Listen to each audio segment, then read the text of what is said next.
The year was 1989. Jason Voorhees was introduced into the realm of video games through Friday the 13th for the Nintendo Entertainment System.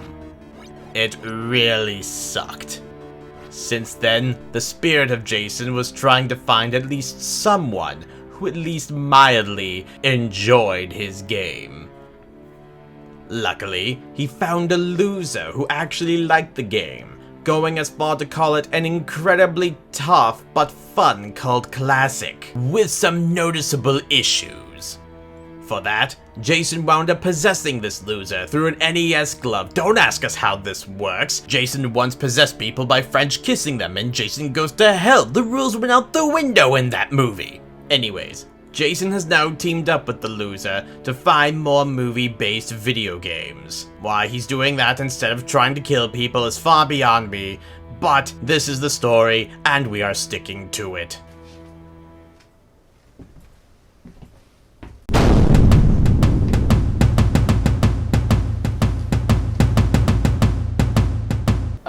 Who are you? I am the great Merlin. Excuse me, you are not Merlin. Of course I am. You look nothing like him. I am the spitting image of the man. Not to mention, isn't Merlin an English legend, not American? Which is where we are? You know, since we're at Camp Crystal Lake? Shut up, there is an epic quest. Of course there is. There is an ancient powerful machete at the bottom of the lake. I already have a machete. It is a magic machete. I'm sure it is. You, the great Jason Voorhees. I'm not even Jason Voorhees. I'm a YouTuber who is possessed by Jason Voorhees. Shut up, Jason. You are he, and you will go on this quest to prove that you are the king of the slashers. Alright. What do I have to do to prove that we are the king of the slashers? You must play, beat, and review the legendary video game of King Arthur, based on the same movie that came out in 2004. So what you're telling me is, I have to find this legendary game, I have to play it, beat it, and I have to review it, in order to prove myself that I am the king of the slashers. You are correct. This makes absolutely no sense. Shut up, this is a YouTube video. Fair enough. Go, young one. Finish your epic quest and fulfill your destiny, or else you'll never come back again. Alright. I'll go play your stupid game.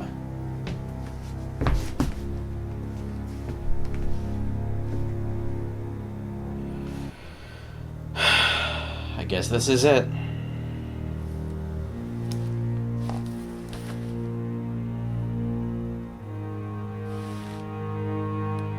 Do I really have to review this? There have been many movies about King Arthur. Heck, some of my personal favorite ones are The Sword and the Stone by Disney, and the movie Merlin with Sam Neill in it. Although I think that was actually a mini-series, but that's neither here nor there. There have been lots of stories about King Arthur, and King Arthur has arguably been one of my favorite stories of all time. As a matter of fact, it's King Arthur that actually got me into anything to do about the Middle Ages and whatnot. His story and the legend of him has always been incredibly fascinating, and something that I have always loved to imagine myself like doing whenever I was like a little boy and whatnot. Like going on grand adventures, trying to find the Holy Grail, actually being King Arthur and getting the sword out of the stone and whatnot. I loved many of the legends and the stories that I used to read as a kid. So of course when I found out there was a live action movie on King Arthur, well of course I had to take a look at that, and well, it was okay. I mean, it was okay. But little did I know, there was actually a video game based on this movie. King Arthur. For the Xbox. I mean, why? King Arthur came out in 2004. It was developed by Chrome Studios, and it came out on the Xbox, GameCube, and the PlayStation 2. The version we're going to be playing today is on the Xbox. It was also published by Konami. Yeah, you know, that really great video game company that used to make incredible video games like Castlevania, Contra, Silent Hill, Metal Gear Solid. And then they decided to go ahead and make incredibly bad business choices. And now you guys are making PCs. What happened to you, Konami? Yeah, this is kind of one of those games where you really have to kind of scratch your head and say, why on earth would Konami want its name attached to a movie tie-in video game to a movie that, honestly, not a lot of people really went to go see?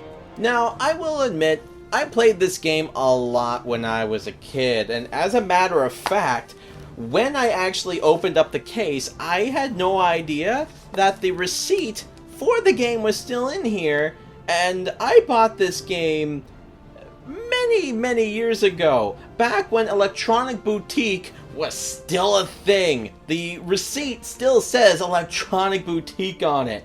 And, well, the salesperson, his name is Ryan, I guess, so thank you, Ryan, for selling me King Arthur for the Xbox. I mean, hey, I'm excited to go ahead and talk about it, to be completely honest. I love the story. I honestly thought the movie was okay. And, well, I guess this would be a really good time to re-explore the legend, the game of King Arthur. So, let's play King Arthur for the Xbox. Now, before we get started, Disney had a hand in making this game.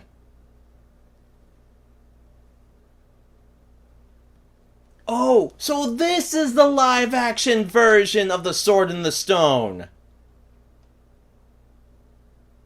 It's not good! When you boot up the game, it starts off with a cutscene from the movie. Empire extended from Arabia to Britain, but they wanted more. More land, more peoples loyal and subservient to Rome. Oh, so the game's telling the story of Disney and how it tried to own everything.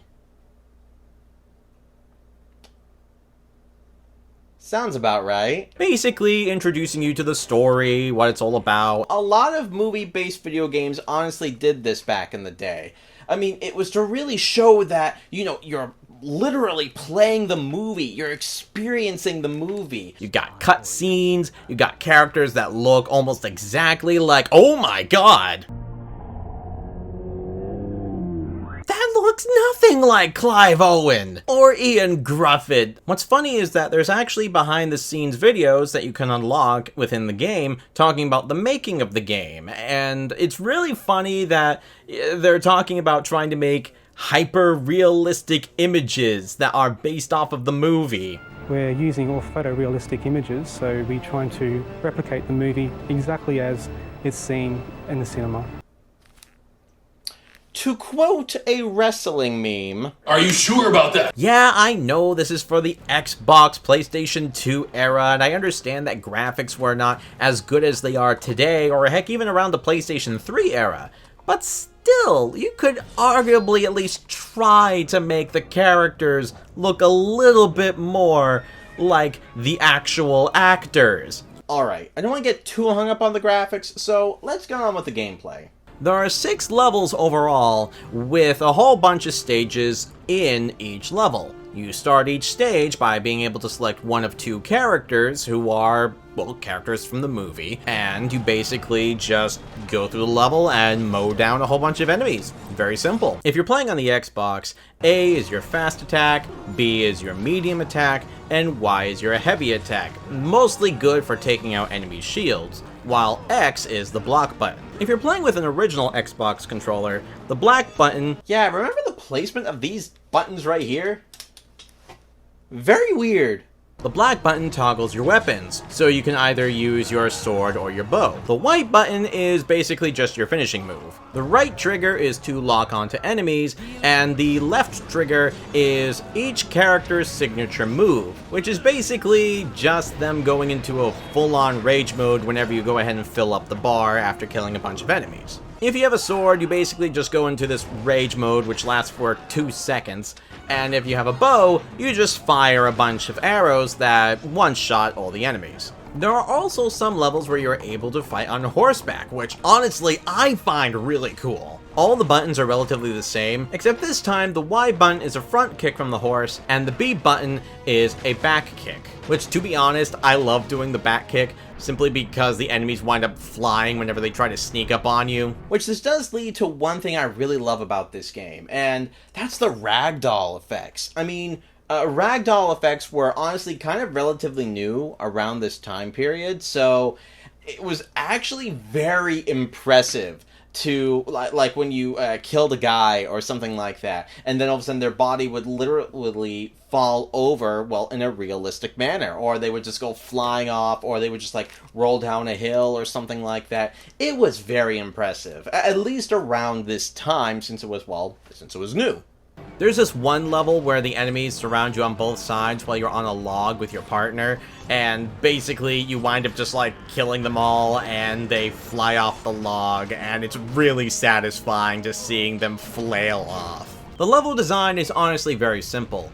They take certain parts of the movie and they basically make it into one long linear stage. You go from point A to point B, just killing a whole bunch of enemies. Sometimes you will actually have an objective as you're going through the level, which sometimes this can actually be very detrimental to trying to finish a level.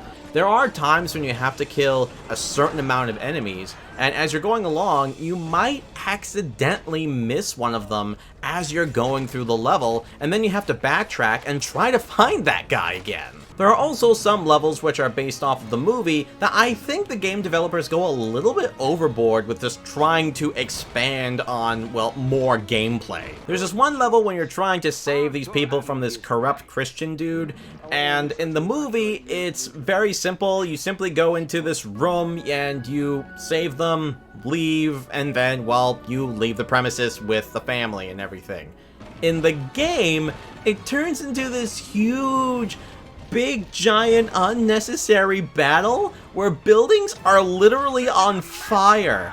And it's really funny because when you're playing the game and you're all done with this level where literally everything is on fire, so as you leave the level, it goes to the cutscene and everything looks fine. It's honestly kind of funny and a huge glaring piece of level design that the game developers just tried to expand on a level when in the movie it didn't need any expanding. And it's really funny, and this is honestly one of the biggest problems when it does come to movie-based video games, since you're trying to expand on a story and trying to add other senses of epic gameplay which just don't fit in these certain scenarios. Now, as I'm explaining this game, it sounds very eerily similar to, it's freaking Lord of the Rings! It's the Lord of the Rings games that were made by EA. The Two Towers, Return of the King came out few years before this game, and it's honestly the same exact darn thing, except worse. Well, what do I mean by make it worse exactly? Well, the controls really aren't that tight and responsive. Sometimes when you're fighting an enemy, there's this weird delay, or the buttons will simply just not respond to you when you are fighting against these guys. Honestly, one of the worst offenders of this game is the block button. In the Lord of the Rings games, whenever you hit the block button, it blocks promptly. And no matter where the enemies are on either side of you, you will always be able to block whatever attack is coming at you. With King Arthur, you can only block from the front, and you can't even block arrows until you get your block ability all the way up. Which this does lead me into another aspect of this game, the leveling up system. As you're playing through the game and you're killing enemies, you will earn experience points, and sometimes you can actually find little secret scrolls in the game that give you extra experience. You can spend these experience points by leveling up your strength, your defense, your archery skills, your melee skills, which will be able to go ahead and give you some extra combos that you can use, and you can also increase your attack and movement speed. Honestly, this all sounds relatively normal. Once you reach the max level of any of these sections, you'll be able to go ahead and get an extra ability. For example, if you reach max strength, you'll be able to stun enemies. Or if you reach max arrow skills, you'll be able to make explosive arrows. If you reach max defense, you'll be able to gain the ability to not take fire damage. If you reach max speed, you'll be able to block arrows, which you should already have the skill! And if you reach your max melee skill, you'll be able to speed up the process in building up your adrenaline meter to use your super move. All in all, these are fine, but that's the problem. They're fine. They don't really give you a major sense of accomplishment. Strength and defense, sure. Archery, oh yeah, definitely. But speed and melee is honestly just, to me, it seems useless since you should already have the ability to block arrows, and with melee, I really think you just should have been able to go ahead and get something different. Since building up your adrenaline in this game is really not that hard, and it's really, really fast. And going back to level design, there are some levels which are incredibly unfair. There's this one stage in the last level where you are trying to defend a bunch of villagers from getting killed as they are closing the door to block the Saxons from escaping. Well, during the cutscene, the villagers are literally taking damage from the enemies that are attacking them. This makes this part of the game really unfair because you're trying to defend these guys and you only have 10 villagers at your disposal. Once all those villagers are gone, and trust me, you will lose those villagers very, very easily, then that's the end of the level and you have to start all the way back from the beginning. It took me forever to finish this one part of the level, as I tried over and over and over again to defend these villagers from the Saxons, but either my wonderful partner kept getting in the way and I wasn't able to go ahead and kill anybody because my darn partner kept getting in the way, or there were just way too many enemies blocking me from being able to go ahead and get to the villagers, so the villagers would literally die in seconds, and these villagers are super weak. So don't expect to be able to finish this level right off the get-go. I basically kept having to spam the Y button just to break the shields, knock them over, do a finishing move on them, and that's not really fun. That's just you playing mindless repetitive gameplay just so you can go ahead and get through the game. To be fair, the game isn't hard at all. It's actually a breeze to get through. It just has these weird moments of ridiculous difficulty spikes. One cool thing about the game, though, is it's actually multiplayer, of course, because it's the same exact thing as the Lord of the Rings games. One thing that is missing from Lord of the Rings, though, is competitive gameplay. You are actually able to go ahead and play in a versus mode, or actually by yourself if you really want to, and be able to go ahead and pick from a very wide range of characters from the movie, which is honestly kind of cool. You can even play as some of the bad guys. You're basically put in this arena-like level where you are given a few of your own soldiers and the other player has his own group of soldiers, and you basically just have to go ahead and kill all the soldiers and the opposing player. So honestly, King Arthur is not the worst movie tie-in video game I've ever played. Heck, it's not even the worst video game I've ever played. There are far worse games than you can play than King Arthur. And I still had a lot of fun. I mean, there are certain things I love about this game. I love the horseback riding segments, the ragdoll effects. Some of the levels can be really cool and epic, and being able to play as King Arthur and his knights, well, it's a lot of fun. The problem is it just lacks so much polish. The fact that a lot of the moments, the graphics don't really seem really that good, and yes, I know it's an early Xbox game, but still, they made Halo, and they made so many other games around this time that really looked incredible on the Xbox, and heck, the PlayStation 2, and even on the GameCube.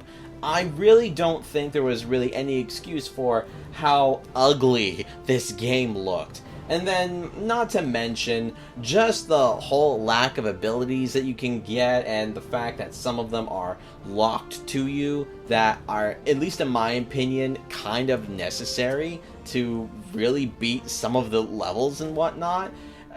It lacked a lot of polish, as I said. Did I still have fun? Absolutely. But it's very hard. But just like King Arthur, I think I do have to embrace my destiny. Now, if you excuse me, I have something I have to fulfill.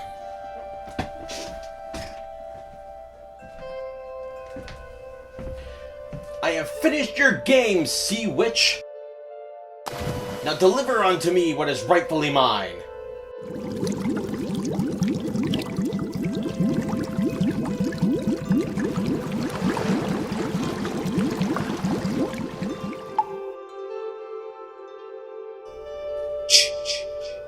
Here you go, honey. Never call me a witch ever again.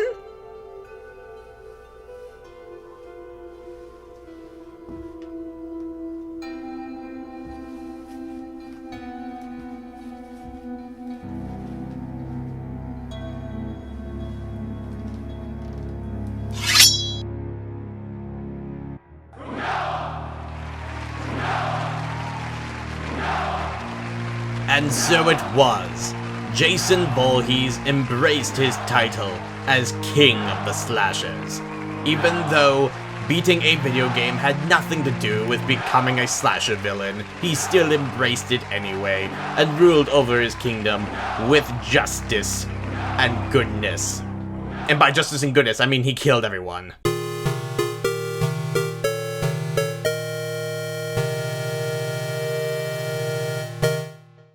Hi everybody, so this is something that I'm going to be doing once in a great while. I have a patron who is at the $50 tier, and normally on my Patreon what I was aiming to do was to basically use that tier as a way to, well, promote the patron, whether or not they were trying to sell a product, or it was like their YouTube channel, or like just their business or something like that.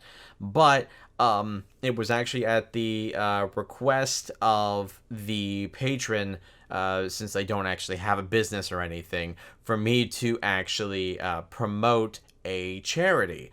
And honestly, I couldn't be happier to actually talk about this particular charity that they want me to give a shout out to. NORD is the National Organization for Rare Disorders. It is an American nonprofit organization aiming to provide support for individuals with rare diseases by advocating and funding research, education, and networking among service providers. NORD's operations include funding research on treatment and cures for rare diseases, lobbying for legislation to benefit the rare diseases community, spreading information about rare diseases, and helping individuals with rare diseases afford medication and treatment. This is honestly an organization that I would really implore you to actually take a look into. There's a lot of things on their website, a lot of information, and things that you can actually look into for all the things that they do. And then on top of that, if you truly do wish to donate to their cause, they do actually have a donate page right on their website. If you just go over to the Get Involved tab, you'll be able to go ahead and donate, learn more about the organization, and even get involved with being able to spread what they do. If you wish to look these guys up on the internet, simply go to rarediseases.org. Thank you for listening in, and please check them out.